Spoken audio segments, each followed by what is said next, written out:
बच्चों, आज हम पढ़ने जा रहे हैं हमारी हिंदी की पुस्तक झिलमिल का पाठ 4, जिसका शीर्षक है मीठे बोल। नमस्कार सभी को, हिंदी कला केंद्र में आपका स्वागत है। अगर आप इस चैनल पर नए हैं तो पहले इसको सब्सक्राइब करें व बेल आइकन को दबाना ना भूलें ताकि नए वीडियो का नोटिफिकेशन सबसे पहले आपको मिले। मीठे बोल यानी मधुर वाणी।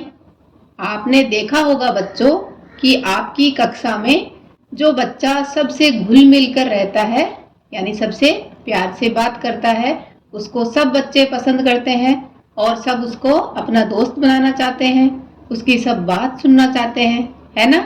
होता है ना ऐसा? क्योंकि वह मीठा बोलता या बोलती है। तो बच्चों, आज की हमारी कविता में भी कवि ने यही बताने की कोशिश करी है कि हमारी बोली की मिठास कितनी है, अर्थात कितनी मीठी लगती है सुनने वाले को। तो चलिए बच्चों, ये जानने के लिए सबसे पहले इस कविता का सस्वर पठन कर लेते हैं। जैसा कि हमने पढ़ा, मीठे बोल हमारी कविता का शीर्षक है। मीठा होता खस्ता खाजा, मीठा होता हलवा ताजा, मीठे होते गट्टे गोल, सबसे मीठे मीठे बोल। मीठे होते आम निराले, मीठे होते जामुन काले, मीठे होते गन्ने गोल, सबसे मीठे मीठे बोल। मीठा होता दाग छुआरा, मीठा होता शक्कर पारा, मीठा होता रस का घोल, सबसे मीठे मीठे बोल। मीठी होती पुआ सुहारी, मीठी होती कुसली न्यारी, मीठे रसगुल्ले अनमोल, सबसे मीठे मीठे बोल। और हमारी इस कविता के कवि कौन है? सोहन लाल द्विवेदी जी। अब चलिए बच्चों, इस कविता को अर्थ के साथ समझते हैं कि इस कविता में कवि ने क्या बताने की कोशिश करी है कि हमारी बोली कितनी मीठी लगती है। यानी जो हमारे मुंह से जो शब्द निकलते हैं, वो जब हम प्यार से बात करते हैं किसी के साथ, तो वह कितने मीठे होते हैं। आपने सुना होगा कि कोई बोलता है कि मीठा बोलो, तो मीठा बोलने से अर्थ क्या है कि ऐसे कोई शब्द काम में ना ले जो दूसरे को कड़वे लगे, उसको अच्छे ना लगे। ऐसे तो वो अगर हम मीठा बोलेंगे तो वो हमारी मीठी बोली जो है वो कितनी मीठी होगी, देखते हैं। चलिए। मीठा होता खस्ता खाजा। खस्ता क्या होता है? भुरभुरा। और खाजा एक मिठाई होती है जो अगर आपने खाई हो तो बहुत ही मीठी होती है। मीठा होता हलवा ताजा। हलवा तो आपने आटे का, सूजी का, अपने घर में बेसन का जरूर खाया होगा, तो वह देखो कितना मीठा होता है, बहुत ही मजेदार होता है ना।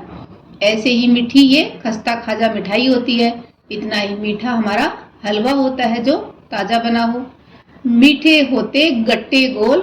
गट्टे यानी एक मिठाई जो चने के आटे से बनती है, तो वह भी बहुत मीठी होती है। तो कवि यहाँ पर हमें इन मिठाइयों के नाम क्यों बता रहा है? क्योंकि इन मिठाइयों के माध्यम से कवि हमें समझाना चाह रहा है कि जिस तरह से हलवा, गट्टे, खस्ता खाजा ये सब मीठे लगते हैं ना, खाने में स्वाद आ जाता है, वैसे ही सबसे मीठे मीठे बोल।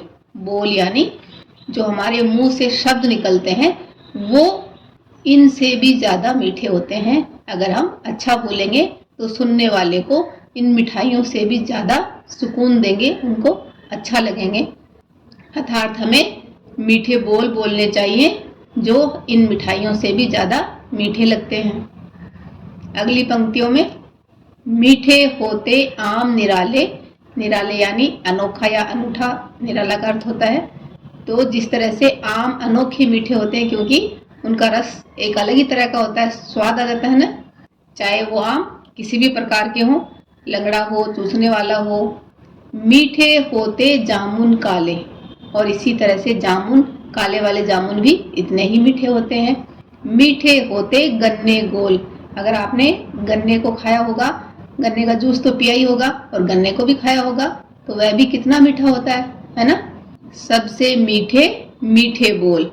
तो कवि कहना चाह रहा है कि जिस तरह से आम कितना मीठा होता है, काले जामुन मीठे होते हैं, गन्ने की मिठास कितनी होती है, वैसे ही उतने ही मीठे हमारे मुंह से निकलने वाले शब्द होते हैं, हमारे मुंह से निकले बोल होते हैं, तो हमेशा हमें मीठा ही बोलना है, चाहे वो अपने बड़ों से बात करनी हो या अपने छोटे भाई बहनों या दोस्तों से बात करनी हो। अगली पंक्तियों में कवि कह रहे हैं, मीठा होता दाख छुआरा। दाख अंगूर या मुनक्का होता है, ड्राई जैसे आपने अपने घर में देखा होगा, जिसको आपने अपने घर में देखा होगा। ऐसे ही छुआरा, ये भी एक खजूर की जाति का सूखा मेवा होता है जो येलो येलो रंग का होता है, जिसको आपने घर में देखा होगा, कभी खाकर देखना। तो ये दोनों बहुत ही मीठे होते हैं। मीठा होता शक्करपारा, जो आपकी मम्मी ने घर पे बनाए होंगे कभी शक्करपारे, जिसे हम खुरमा भी कहते हैं, जो आटे में गुड़ मिलाकर बनाए जाते हैं, तो वो भी बहुत मीठे होते हैं।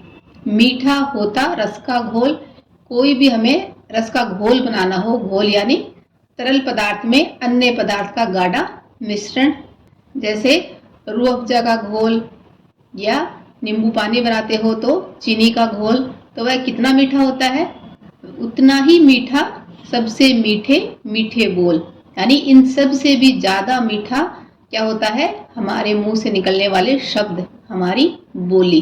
तो उम्मीद करती हूँ बच्चों आप समझ गए होंगे कि अगर हम मीठा बोलेंगे तो सामने सुनने वाले को हम कितना मीठा लगेंगे।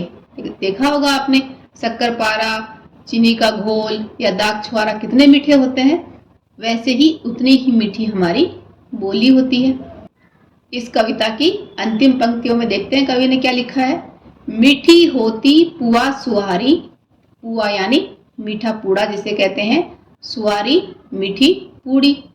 मीठी होती कुसली न्यारी, कुसली गुजिया आपने खाई होगी, होली पे बनाई होगी आपकी मम्मा ने, या फिर ऐसे कभी बनाया होगा, जो बहुत ही मीठी होती हैं। न्यारी यानी एक अलग ही तरह का उसमें स्वाद होता है। मीठे रसगुल्ले अनमोल, और अनमोल यानी बहुत ही कीमती, जिसका कोई मोल ना हो, इतने मीठे रसगुल्ले। सबसे मीठे मीठे बोल, तो कवि इन पंक्तियों में कहना चाह रहे हैं कि जिस तरह से पुआ सुहारी, कुसली, रसगुल्ले जिस तरह से मीठे होते हैं, हमारे मुंह से निकले शब्द या हमारे बोल इन सब से भी ज्यादा मीठे होते हैं। कहने का अर्थ है कि हमारी बोली की जो मिठास है वह इन मिठाइयों से भी ऊपर है। और इस कविता के कवि हैं सोवनलाल त्रिवेदी। अब इस कविता का सारांश देख लेते हैं। मीठे बोल कविता में कवि ने हमें मीठे बोल यानी मीठी बोली का महत्व बताया है। कवि ने मीठी बोली को मिठाइयों से तुलना करके समझाया है। जितनी मिठाइयाँ खाने में मीठी लगती हैं, वैसे ही मीठा बोलकर हम दूसरों को अच्छे लग सकते हैं, मीठे लग सकते हैं। मीठा बोलकर हम दूसरों का मन आसानी से जीत लेते हैं। मीठी वाणी से सभी मित्र बन जाते हैं, आपसी रिश्ते बनते हैं और समाज में व्यक्ति का मान सम्मान व प्रतिष्ठा बढ़ती है। इसलिए हमें सबसे मीठा बोलना चाहिए। तो उम्मीद करती हूँ बच्चों कि हमारी बोली की मिठास में कितना दम है आप समझ ही गए होंगे, और आज से आप सब अच्छा बोलेंगे। अब इस कविता के अभ्यास प्रश्नों को इसके भाग 2 में करेंगे। अगर हमारे वीडियो बन ही रहे हैं आपके फेवरेट, तो फिर क्यों ना करें इनको लाइक, सब्सक्राइब और रिकमेंड। हमें और बेहतर बनाने के लिए आप कर सकते हैं कमेंट। धन्यवाद।